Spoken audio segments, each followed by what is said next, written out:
It says live. Okay, fantastic. Okay, wonderful. Hello, hello, everybody. Welcome. I am so excited and thrilled to be here with all of you watching us live on Facebook. Those of you joining us in the webinar here, hello, welcome. I'm delighted to present or introduce my friend Barbara. She is a wealth of knowledge. She's she has published so many books. I don't know. I think 30. You said one time 30 or 20. Not quite that many yet, but Oh, yeah, there's about 24. I guess. Yeah. okay, there you go. 24. So it's not quite 30, but it's more than 20. And we're here to explore and talk about the importance of or the connection of the mind and body and the wheels of life. So, Barbara, thanks for joining us. How are you today? I am wonderful. So good to see you, Adri. Thank you for inviting me. Appreciate it. My pleasure. So tell us a little bit more about what you do and about this amazing topic, because I know what the wheels of lives are. Many people joining us today may not know what that is. And let's bring it home. I think this is a very relevant topic in today's world. Numbers for, depression, anxiety, even suicide rates are increasing drastically due to the pandemic and so many other things. But let's talk about who you are, what you do, and why this topic is so important today. Wow, this topic is essential today because everything is seemingly in chaos. Chaos happens when we are lost in energy and we forget that what energy follows is intelligence. And so my life has been very much about mindfulness and the cultivation of intelligence, energy, and manifestation. And so years ago, when you and I were texting and talking about this topic, my mind went to Kundalini Rising, which was a book that I wrote back in the 90s. And I've continued to do that work because it's very much dream yoga work. And one of the things I love about you is that you focus it on the whole individual, yes, but your focus is in the movement. It's being in the body, completely in the body, and the importance of that. And what I found is that so many people are kind of allergic to the body. They're allergic to life, really, and that's what creates the friction or the pain that we experience. And there's so much that yoga, that idea of union, of blending and moving, and particularly of the feminine energy, being able to understand that in each one of us, whether we're male or female, makes no difference. This is the tricky part. It's not probably so tricky for females. We don't have as much problem with this, I don't think, as males do, but that's all converting right now. And that's part of the chaos. That's part of the mixture of things, issues coming up and the love thing kicking up and all that. And that's really important to the dialogue. But more important behind that is the reality of who we are and how we know ourselves. My specialty really has become in many ways dream yoga, and particularly Tibetan dream yoga, which goes back to the Taoist traditions of understanding that everything is contingent upon breath. And you understand this, Adri, I mean, completely. And it's not just the physical breath, it's the mental breath and the spiritual breath, the pranayama that actually moves through and energizes all of us. And so that's where my mind has landed. Really, it's more of the investigation of the individual, particularly through the dream world and through how we're dreaming in the day and in the night. And that's where I'm focused right now, is on dream sync, being able to tune those up so that what you're dreaming during the day cooperates with what you're dreaming at night, and vice versa. And that creates or curates your intuitive intelligence, your intuitive strategy. So that's, in a nutshell, is kind of where I'm at right now. I love that you mentioned a couple of topics. One, the female and male energy. Regardless whether we identify a female or male, we all have both energies. Those are the yins and yangs, right? The polarities. We all have it. And the beautiful thing about this is finding the balance. So when we're talking about the yoga movement, and one thing I want to emphasize, I truly believe that movement is medicine. So I'm not talking about yoga movement to get a six pack, and that's fine if that's what the person wants. But the practice of yoga, the word yoga means to yoke, to unite, union, to bring together the polarities, the positive and the negative, the light and the dark, the female and the male, right? So the movement as medicine is a powerful tool that we can use today, no matter where we are in the world, how much time we have during the day, to really reset and bring us back into the present moment and heal aspects of ourselves that feel disjointed, separated, right? So the practice of yoga is not just exercises as a physical, what we call asana, the actual poses, but the practice of yoga is a lifestyle. It's a way of choosing how to bring all the different aspects of our lives, aspects of ourselves into a stream of flow of consciousness, right? And to a place of balance when we're moving with the flow rather than moving against the flow. Another thing that I love that you mentioned is that we're dreaming when we're awake and we're dreaming at nighttime when we're asleep, and how to sync those.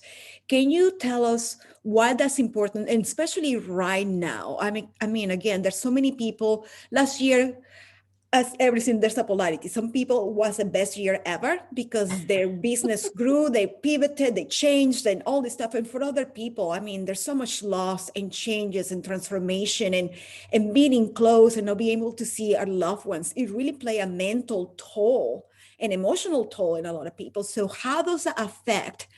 And I know what you mean about dreaming during the day and dreaming the night, and sync, dream sync, but a lot of people don't know what that is. Can you explain a little bit more? Sure. You know, you said the key word when you said change. That's what we're all being called upon now to do, is to make changes. And what those changes are individually, we determine. So in a moment ago, when you were talking about the yin and the yang, and you were moving it like this, right? And that is the movement. And I see it as a figure eight, Yes. where the transition is in the middle. And that's where the alchemy is. That's where the transformations are. That's where the real life is. But we grow from that center, right? And so the balance becomes this wonderful movement of being able to go to sleep and to wake up, go to sleep and to wake up. And there's so much, there's tension when we're sleep deprived. And so a lot of my work now with particularly counseling with individuals, private practice, is with sleep preservation and what that means. The key though is to realizing that the yang energy is during the day when the sun's out and it's hot and it's light and everything is there and we're on, you know, it's time to move in the world. Then the yin energy comes at night when we sleep. And if we cheat ourselves on the sleep, then we don't really get the recovery time physically. We don't get the organization time in terms of our thinking and the difference between the soul or the mind and the brain, which there is a difference. There's a relationship, certainly, but there's a difference between those two. We never really shut down the day. And we need to do that in order for our own health to flourish and for us to have the dreams from the night that come from the soul. So the curation of those is the movement of what the essence of healing is. And you said, you were talking about just the whole scope of yoking and what yoga really is. And what I've really come to realize is that we come here, we come to earth, you know, however people think we get here, we come here for healing. And that doesn't mean we're sick. This is the trick. And I know you understand this. It does not mean that we're sick. It doesn't mean that anything's wrong. It doesn't mean that anything needs to be fixed. It means that we've come to give our unique gift to the world. And for us to know what that is, to be in contact with it, is to be able to sing the song that our soul came to sing. And there's no one else who can sing your song. And this is what we're totally out of touch with right now, that is reconfiguring so we can be in touch with it. And once that happens, to me, this is the real legacy of yoga, is that we know that. And it's not an egoic knowing. It's this constant moving with the universe. And this is where it becomes very feminine, because females move with the universe. You know, to be female is to give life. And, you know, and that's a constant kind of amazement to the male, is how does that happen? You know, it's just amazing. And when we unite that and we realize that it's not just polarized, as you say, physically, where it's separate, but when we put it inside ourselves, we realize that there is a time to act, for the yang to come forward. And then there's a time to expect and to draw, to be magnetic. There's a time for dynamic action. So that flow moving in and out is the movement that I hear you speaking to, that you're so good at leading people through. You are so good at this, Audrey. That's why I love the online studio that you're creating. That's like really important because it gives us the ability to do this, and it puts it on a level where anybody can do it. Just like when I work with people with dreams and with dream yoga, we start at the very beginning, with tips about how to remember your dream and then what to do when you do, and then go into the deeper meaning of context, symbology, interpretation, which, one of the ways, this was just one of the ways that dream interpretation was so practical for me was when I gave birth to my son and he was young and he didn't have enough vocabulary or even enough understanding to tell me, even when he was kind of upset with his stomach or something like that. But if he could tell me a dream, I knew how to interpret energies. So I knew exactly where he was mentally, emotionally, and physically. And this has been true all of his life, just as it is with me. And as it would be with you, if you told me a dream, I would be able to give you feedback to mirror back to you what your whole self is saying. That is, in essence, just an amazing communication device that is natural within each one of us. We each have the ability to dream. It's also a device or a tool that we can use for our own health, because dreams will tell us usually about 3 months ahead of time when we might have some disturbances in our physical health. So if we know how to read those dreams, if we know how to understand them intuitively, interpret them, then we not only have sight, which is typically female, intuition has been said to be female, but all my life I've been teaching males that they are just as intuitive, in fact, sometimes more so than women are, because they're willing to put in the effort, the conscious effort that it takes to really understand. So Yeah. this movement, the balance you're talking about is the ability to actually move in and out of mind. I call it the greatest love story ever told, is being told every night when you go to sleep. That's, I love that. And the thing is, oftentimes when I hear you talk about dreams and how I interpret stuff too, I see clients coming in all the time and they're in a dream state, and in a dream state where they begin to find a pattern, a routine. They're stuck. There's a dream, it's a story they're telling themselves over and over and over, and they haven't awakened to their fullest potential. And when they're in this dream state or sleepwalking, so to speak, right? Yes, yes. It's when they disconnect from the divine energy essence, from their intuition. And all of us are born intuitive. It's just like when you go to the gym and exercise to get stronger, let's say biceps or glutes or whatever. Uh, Intuition is a muscle that we have to also work on and develop and strengthen. One of the things I notice when people are sleepwalking or out of alignment and forgetting who they are at their core level, they're forgetting their divine essence, right? They seem like they are on autopilot.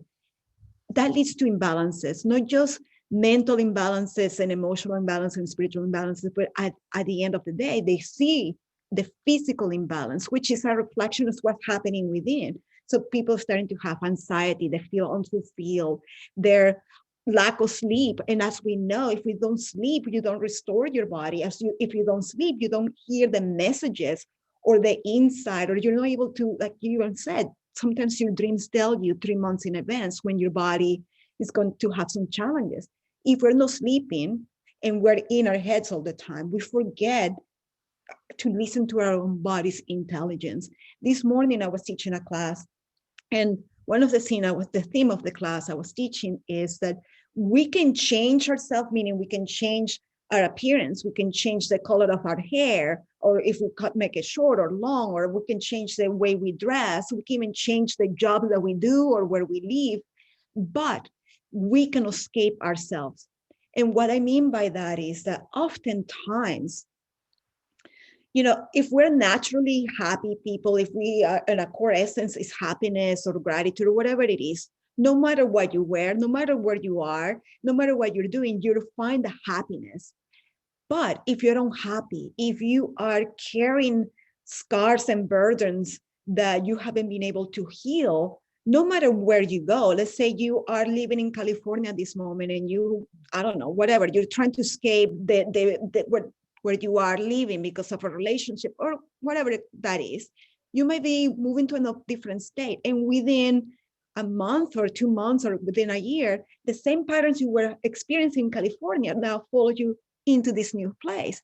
Why? Because the parts of yourself that are disjointed, they're no longer in unison, they're no longer in balance, are following you. So again, you can escape yourself. You have to really go inwards to really bring light to those areas of your life that are dark, or those areas in your heart that have hardened, but also to really remember and awaken to your own divinity and your own essence. So today we're talking about the wheels of life, which I imagine you're referring to the chakra system, right? The chakras are energy centers. Think of them like, for those of you listening or watching, think of them like mini tornadoes, or like spinning circles, right, along your spine. Can you tell us about why they're so important?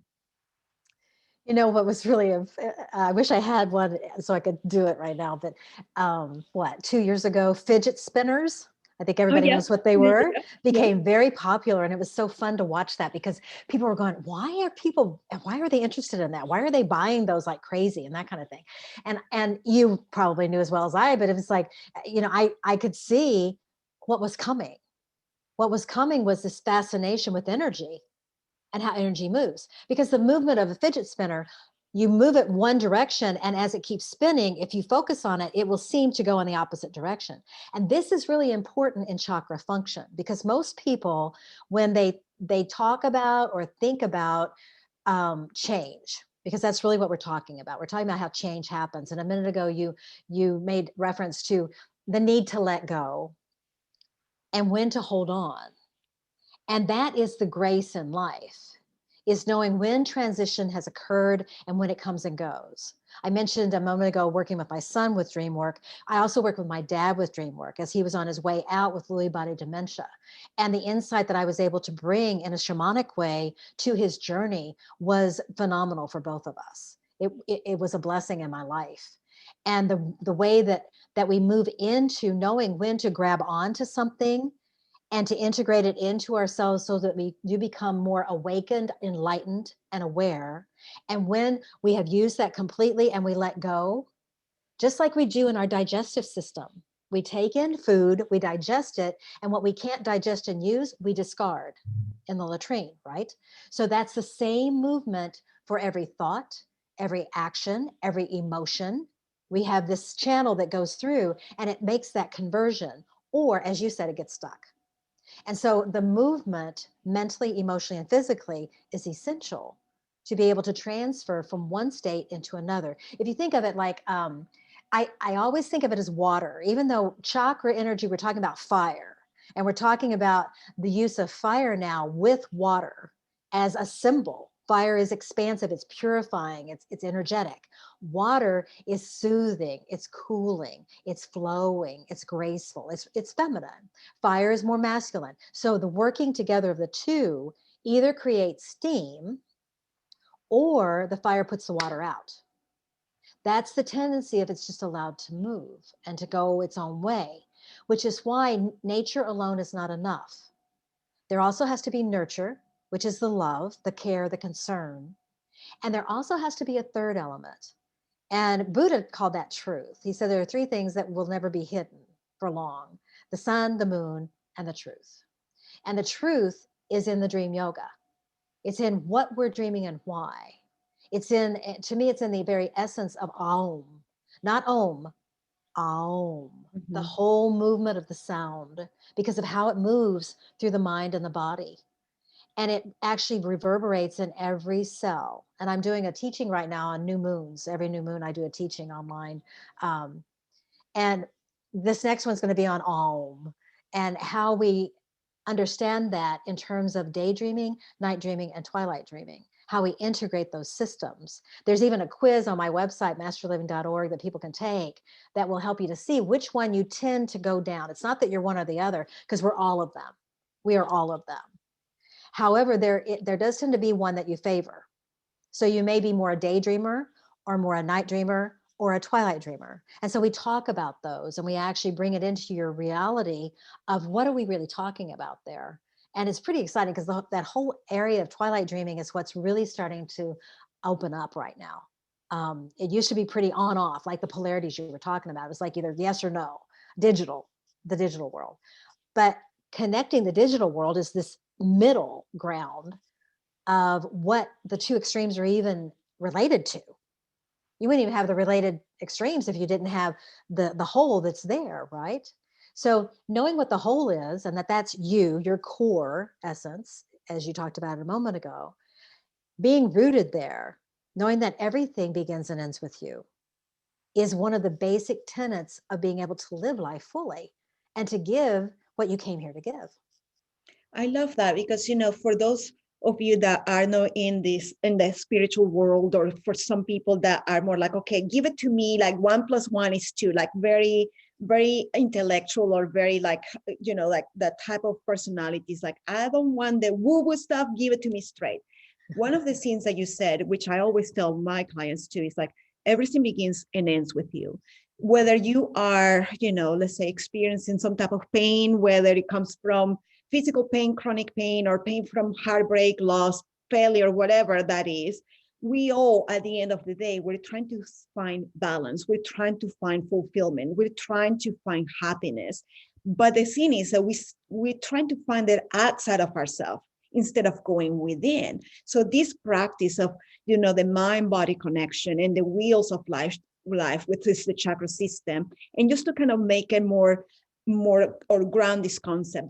Chakras are energy centers, right? But they are connected to your cells, are connected to specific body functions, to specific body systems. They're connected to actual physiology in your body as well. So they're very tangible. And when I work with people and they're like, okay, Adri, I find myself stuck in life. I don't know what I need to be doing, or I have pain, or I want to lose weight, whatever those external things is, I always like to come back to the internal personal development work.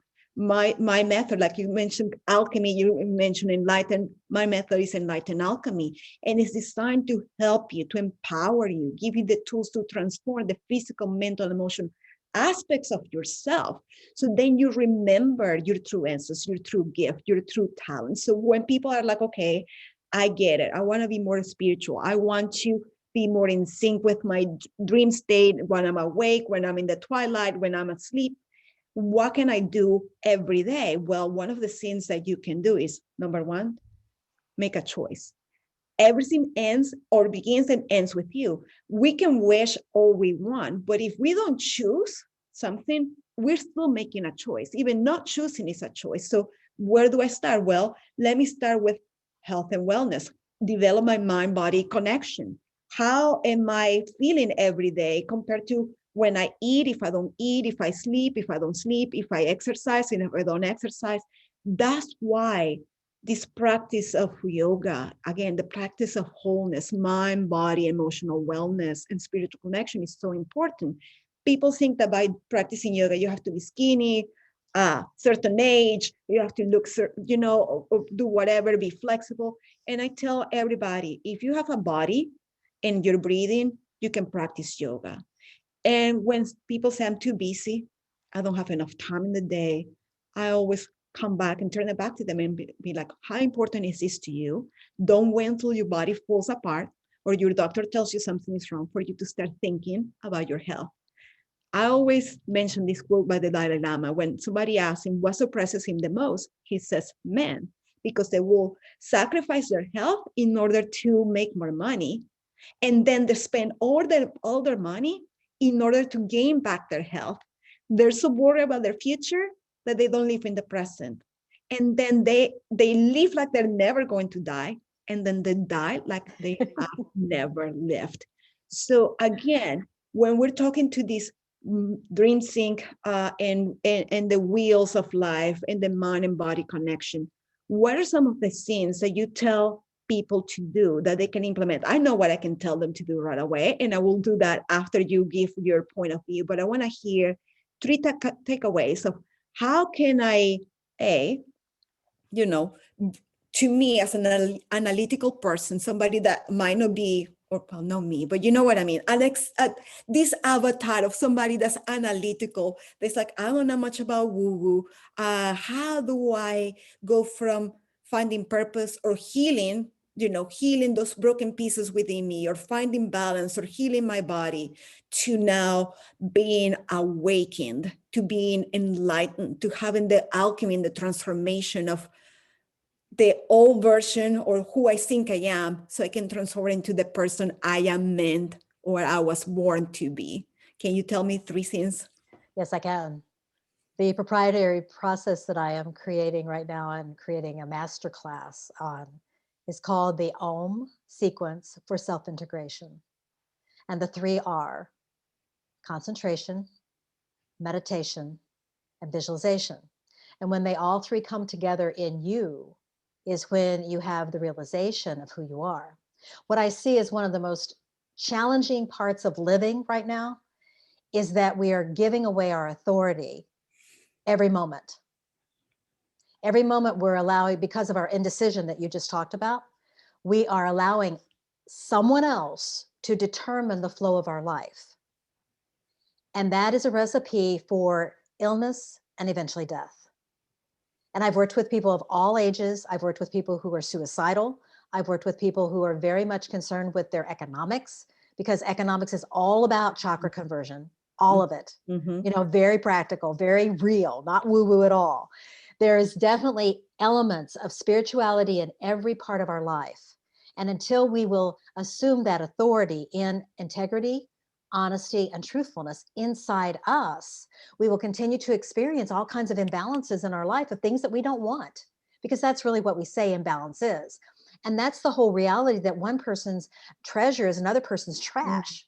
So it's all relative, right? Of course it is. So understanding our relativity, our relationships with our environment, with nature, with our family members, with our community. And that's at jeopardy right now because we feel so estranged from our neighbors.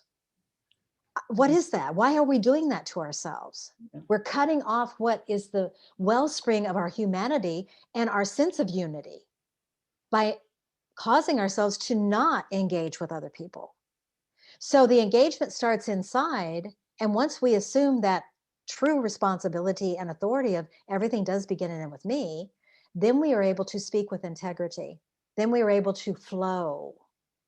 Then we are able to cause the fire to be warm, where it is nurturing and loving, instead of a flash in the pan and anger, and that's those kinds of shocking things that are happening right now. So this kind of conversion, when we talk about healing is not woo-woo, and it's not something you run to the doctor to do. I know someone who's getting chemo right now who's never even met their doctor. Oh, wow. How inhumane is that? I'm really shocked by that. It troubles me deeply. The level of inhumanity that we have accepted right now in our world because of fear. Yep. That's the only reason we've done it, is fear. And yet, I kind of like Zig Ziglar's definition of fear. I don't know. Are you familiar with that at all? No, not that one. No. Okay. Zig Ziglar said, okay, you got your future evidence appearing real, false That's evidence right. appearing real. Yeah. And there's another one that's kind of funny too, about running. But Zig said, once you get through with those, because those are the ones that are making you sick. When you go through those and you understand what they are, then you get to a point which is in harmony with what you said earlier, which is face everything and rise. So that's what I would give you and everybody that's listening to this, is that acronym. Try that one on for size. Try facing yourself in the mirror. I do a lot of mirror work with people because that's what dreaming is. It's a mirror, and your life is a mirror for you. Yeah. And knowing how to use it that way is freedom. It's liberation. So that's the key to the bardo. And, I just love this because, I know that you're the same way. When you see a light bulb go off in someone's mind, in their head, it's like, wow, there is no replacing that. Yeah. The joy, the inner thrill, not the giddy happiness thing that's outside, the real wellspring of joy that comes up. And that's what yoga is to me. And I think it probably is to you. Yeah, I love that. Yeah, absolutely. Facing everything so then you can rise. My main takeaway for that I want to offer people out there is that obstacles are lessons, are hidden lessons, are opportunity for you to grow, to succeed, right? So we're so afraid of failing, we're so afraid of facing our fears, we're so afraid of going within and realizing that we're not perfect, or that we don't have all the answers, or we're afraid of people judging us, of all these different things that eventually lead to imbalances, that eventually manifest our imbalances in their bodies, like illnesses and all these different things, right? So when you understand that obstacles are just simply opportunities for you to grow, when you understand and realize that everything starts and ends with you, that if you choose to be like, I'm going to go with it, I'm seeing this happening in my life and I don't like it. And the reason for that is because, as you mentioned, we're a mirror. Everything in the inner world is reflected by the outside. So if I'm unhappy, no matter how much things I change externally, eventually that unhappiness begins to trickle back in, right? Poisoning everything else. So once we all go within and take control of our reality, we take control of what we create with our minds, when we take control of our health, and I'm not talking just physical health, I'm talking about physical, mental, emotional, even spiritual health, everything begins to transform, right? Pain is not your enemy. Pain has tremendous amount of things to teach you. So easy takeaways for you, all of you guys, is when you find yourself in a crossroad, when you are wondering, what am I going to do with my life? How am I going to change? Uh, I used to suffer from chronic pain for over a decade. So how am I going to heal myself so I don't take medication for the rest of my life? Right there, number one, making a choice. Number two, taking inspired action so I get closer to the end result, but no being afraid of what is behind the veil, right? And number three, find practices that brings you complete mind, body, and spiritual wholeness. That's why you mentioned my online studio before. This is why the Sacred Movement Online Studio was born. And it has a large library of yoga, Pilates, and meditation classes. But my method is unique in the sense that you get energetic and physical alignment. I'm an NLP coach, so you get all these mindset tools in there, but also as an energy alchemist, you get energy works. We're working mind, body, emotions, and spirit. Because I found that for myself, when I was concentrating on only healing my back pain, I only got temporary results. But I concentrated on, you know what, I need to address the mental and emotional pain I also have. That's when the entire thing opened. And when I work with my clients, we work as a whole. We work mind, body, and spirit, because it's like being wanting to sit on a chair that only has one leg. So if we're working on just the physical part, it's just one leg. If we're only working on the mental part, it's just one leg. But if we work on all four, then you can sit on that chair stable, right? And be like confident. So I love for anybody, if you have any questions, just raise your hand. We're happy to answer any questions. But I would love to invite you to visit Barbara's website. What is your website again? It's masterliving.org, O-R-G. Yep. Perfect. Mhm. Or my innerbeautyyoga.com. That's where you find the studio. Actually, we'll put the links in there. That's the Sacred Movement Online Studio. Why do you think this is such a powerful tool to have the opportunity to have access to classes online, whether it's mind holistic classes, mind body wellness, uh, particularly yoga classes? I think that what's happening now in education is phenomenal. My whole life for 45 years has been invested in education that has everything to do with mind development, mindfulness studies. And so I've seen the movement of education and the need for change and transition. And so this movement that's happened in the last 10 years of converting, it is a wheel of chakra, it's a third option now, between completely at home and then also at school, and now both together and at any age. That's essential. And so the way that you and other people are bringing yoga into our homes is phenomenal to me. It's truly phenomenal. It's part of the conversion, it's part of the change, it's part of all of us getting much better at who we are. And what's very important is that we keep it available to all people, because it's going to go through a cycle and it'll get monetized and all that kind of thing. And, it'll get to the point where people can't afford it. And, there'll be different things, issues that come up, because that's part of what it is to be alive in this world. Those are the challenges that we do meet. And we do tend to make them obstacles, you're right. But we need to begin to embrace the fact that there's a third option and get out of this polarity thinking. Begin to step back and realize there's a whole going on here. And yeah, if you look at the night, it's nighttime and the moon comes out. If you look in the day, the sun's out and you can't see the moon usually. But they're always existing, always there, always there. It's like when I do the new moon online sessions, the retreats online.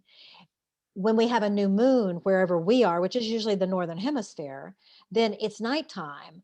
But in the other part of the world, it's the daytime in the east-west movement of the planet. And so often there is an eclipse, a solar eclipse that happens.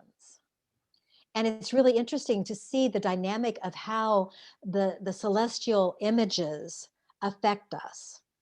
And that work is deep individual work too. So I do individual private sessions that work with Chiron calibrations to aid people through changes in their life, whether it's puberty or menopause, or whether it's that really special time between 49 and 52. That's a time, a period of time where you really want to give yourself wisdom guidance, because that's a point where you either really jump off and begin to ascend for the rest of your life, and your life is full and it's healthy and it's wonderful, or you begin a slow decline through illnesses and eventually death. Mm. I have a question. So I have it here on Facebook, since we're doing it live as well. So Grady says, I really love listening to both of you, a lot of wisdom to share here. Let's see, Adri, I really enjoy Adri's passionate and inspiring style combined with Barbara's deep knowledge and poetry communication style. You both are powerful transformational teachers. So thank you so much. Again, if you have any questions in Facebook, post them.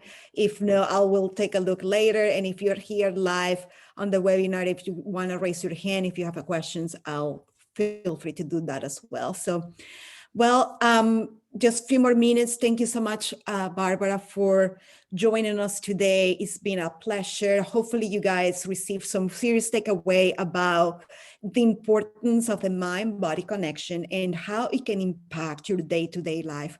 Remember, while we can change many aspects of ourselves externally, it is necessary, it is crucial for our well-being to go within, to really find those moments where we can find union, wholeness by doing our personal work. So we're no longer in a dream state, we're actually awakened to our fullest, truest potential. So then we can inspire others to do the same for themselves.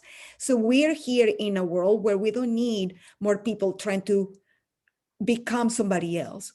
Right here today, each one of you are being called, each one of us actually are being called to become the person we were meant or we were born to be, because you have specific gifts and talents. You have a story to share that will inspire and empower others to do the same. Remember, life is not happening to you, it's happening for you.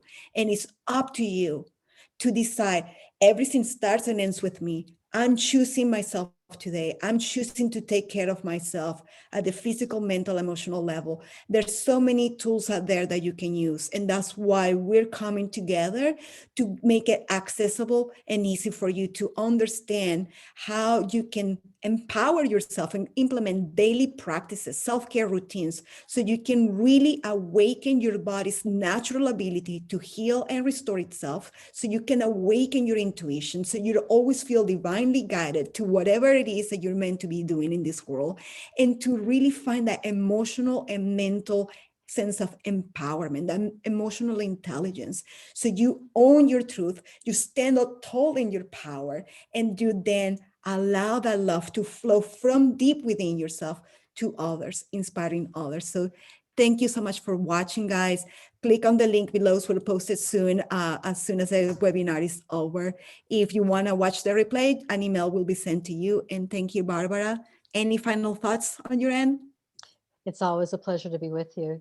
I think you would agree with me that the most fulfilling life that any one of us can create is one that really invests in other people and in the spirit and in the just the investment that we make in each other is really what makes us sing. It's what makes us different.